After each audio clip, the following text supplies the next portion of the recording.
I think for Hegseth to say that there is nothing to see here is quite troubling. Donald Trump was asked about it just now, actually, Geoff, and he was asked about whether there was any truth to these reports, and he said absolutely not. He said he would like the USS Abraham Lincoln to be there for even longer. He said the deployment hasn't been long enough. First up, we're going to talk about the US, where it's been a busy week as ever, and Harriet Alexander is here with the latest. Good evening, Harriet. Hi, Geoff. What number heat wave are you on this summer? Has it not been like that in the States?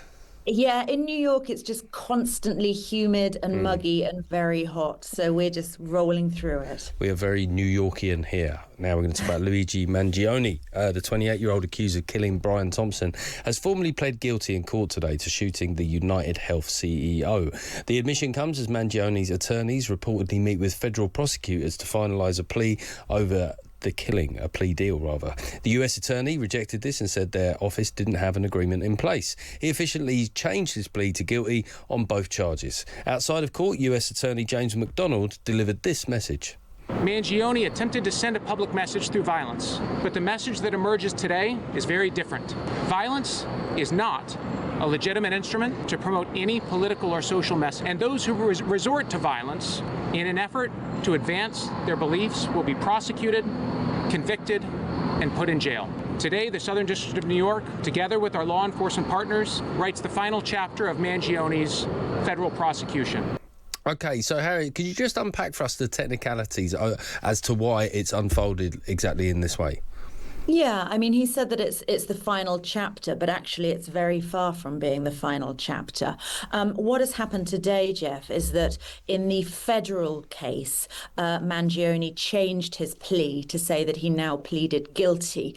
He was asked by the judge what happened, and he said, I shot Mr. Thompson, and he said he knew that it was illegal and he knew that he would be killed, likely doing so. So the change in heart, the change in this plea deal is part of a tactical move, really, by his legal team, because there are two cases running essentially at the same time: the federal case that he pled guilty in today and the state case. So what he's trying to do is to plead guilty in the state case, in the federal case, in the hope that that will essentially knock the state case out of the way, in the sense that he will curry favour, basically, with the judge in the federal case, who will sentence him perhaps to something less than life in prison because of his plea, and that will avoid him spending the rest of his life behind bars. I mean, it's been an astonishing case in many ways. I mean, let's be honest, his good looks are part of how this has become such a prominent story, the shocking nature of what seemed to be an execution based on ideology. But he has supporters. How much money has he had in donations? Why do people support him? Yeah, he's had a huge amount of money in donations. And actually, Geoff, outside court today, really distressing for the Thompson family who were in court. As they were leaving, someone shouted out at them, "America loves Luigi," which is pretty awful for them to have to hear. There's a group of his supporters, they call themselves Mangionistas. A lot of them wear green because that's the colour of Luigi from Super Mario. And they see him really as a sort of folk hero. And actually, the commissioner of New York Police Department, she addressed this after the plea. She said that he is absolutely not a hero. This goes some way to getting justice for Brian Thompson, and this showed that violence never pays. OK, we mentioned earlier in the show that Caroline Leavitt is to step down. President Trump announced on Wednesday that Caroline Leavitt would be standing down from her role as press secretary at the end of the month to spend more time with her new family. Leavitt, who had been described as one of the president's closest allies, called the decision bittersweet. Let's listen back to some of her best bits in honour of her departure. So you're a biased reporter with a left-wing opinion. What do you want me to do? Yeah, because you're a left-wing hack. You're not a reporter. You're posing in this room as a journalist. Of course the president supports peaceful protest. What a stupid question. I think it's insulting that you're trying to test my knowledge of economics and the decisions that this president has made. I'm now regret giving a question to the Associated Press later. Is there any evidence on that he wasn't aware of it? You're a reporter. You should find out. Does anyone have any questions for Patty or for me? No? I have a question. No. Anybody? Okay. We'll see you all later. I mean, Harriet, whatever people feel politically, which side of the divide they fall, she was undeniably quite a combative and effective press secretary, right? She was, yeah. And it's worth remembering that she's the youngest person ever to have held this job. She was just 27 when she got it. She's 28 now. And Donald Trump really loved her. She did his job very well. She put across his points. She defended him, as we just heard, very strongly. And she was really sort of adamant in defending him, no matter what he said and what he did. But I think, Geoff, in all honesty, this is one of the few times when someone says that they are, leaving a job to spend more time with their family. I think we can really take her at her word with this, because she gave birth in May to her daughter Vivi, and she has a 2-year-old son. And the job that she's doing was incredibly challenging, only going to get more so in the lead up to the midterms. So, of course, there's always conspiracy theories, but I think most people genuinely believe that she did really realise that it was probably all a bit too much. I mean, who might be her successor, because it's a notoriously difficult job. In Trump 1, he kind of cycled through press secretaries. Biden had his own issues. Those press secretaries found the job quite difficult at times. Are there any? Is it going to be a tough act to follow? But who will that act potentially be? Yeah, I mean, she was the 5th press secretary for Donald Trump. To put that into context, Barack Obama had only 4 during the entire 8 years. She's got a pretty, she's got a pretty tough. It's going to be pretty tough to follow her, I think, for sure.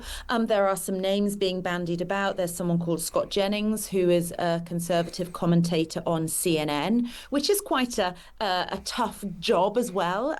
For sort of centre-left CNN, and he provides the conservative voice on that. Some people are suggesting that Alina Habba, Donald Trump's former lawyer, who's a real firebrand, she could be quite good in the job.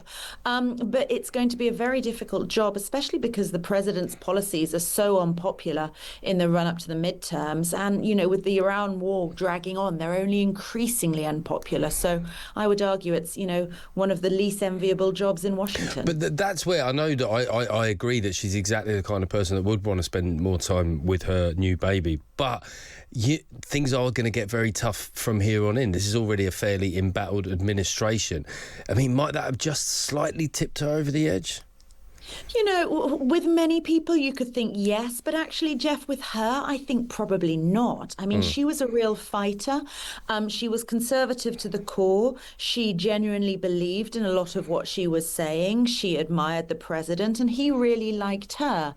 And previous press secretaries, you've sort of known when they were on the outs. You knew when the president was beginning to lose favour with them, or when they were just, they didn't have their heart in the job anymore, whereas she really does seem to relish the job, but I think it was just probably all a bit too much. And a couple of texts sort of, I guess, taking issue with us being so kind of complimentary about her. This isn't complimenting, just to be clear, her ideology or whatever of Trump stuff that she rode in behind. It's more just the way that she executed the role. She was undeniably effective in that role, I think, anyway.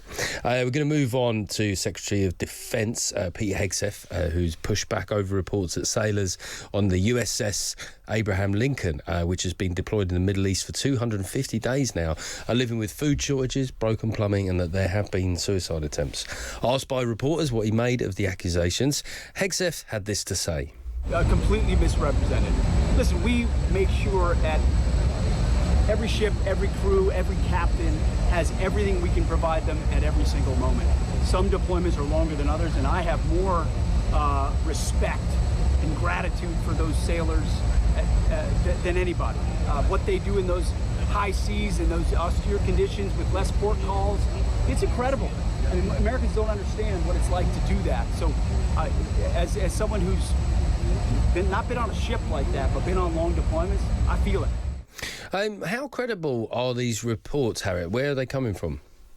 Yeah, I think it seems like it's more smoke and mirrors from the administration because these reports come from the families themselves. It was all sparked, Geoff, by last week a meeting of 200 family members in San Diego, which is where this ship is based. And those family members really took the Navy officials to task over the conditions on the USS Abraham Lincoln.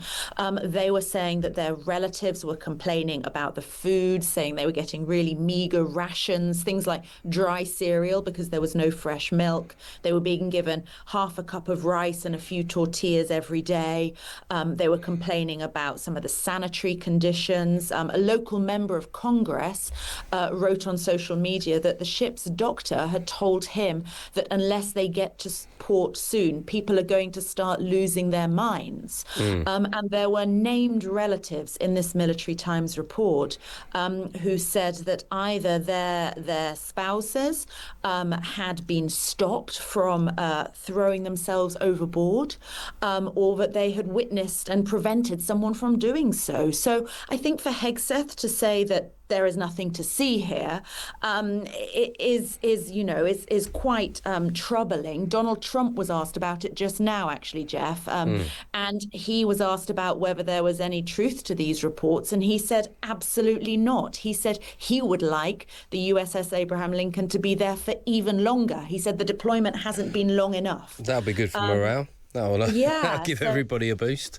Absolutely. I mean, it set off in November. It was supposed to be back home in May, and it's still there, although they have now sent the USS George Washington to replace it. So there is light at the end of the tunnel, but it sounds pretty grim. OK, we're just going to finish with the Clacton by-election. It's bred a brand new star across the pond, but not one you'd expect. It seems that Count Binface has become a hit in the US, with Americans enjoying his showcase of British eccentricities. Here is Binface talking to an American interviewer earlier this week. Well, I am the galactic center, and everything else just revolves around me like little planets. Could you put that in, like, American political terms? Yes. I'm the galactic center, and everything else spins around me like little planets. I mean, Harriet, we were all laughing again at that clip. That was funny. I guess I have one reservation. I think there's already, and you'll know this as a Brit in the States, that there's sometimes a danger of them having a very singular view of us as weird little eccentrics with bad teeth. I mean, obviously we can't see Count Binface's teeth. Is this helping? And them thinking us as kind of like direct descendants of Monty Python? I mean, it definitely reinforces that, for sure. But I think one of the great things going for Britain is sort of our cultural capitalism, capital, and the fact that people really enjoy that. They think it's very entertaining. I mean, Nigel Farage is very well known here, of course, because of his close alliance with Donald Trump. And a lot of people have found that very entertaining. I mean, you might be surprised to know, Geoff, that despite all the cast of colourful characters here in the United States, they actually don't go in for sort of novelty candidates in this way. You don't get sort of screaming Lord Such types in the US, at least not wearing a bin or a trash can, as they call it, on their heads. So it's been a real novelty. It's got people talking, and people have found it quite refreshing and quite entertaining.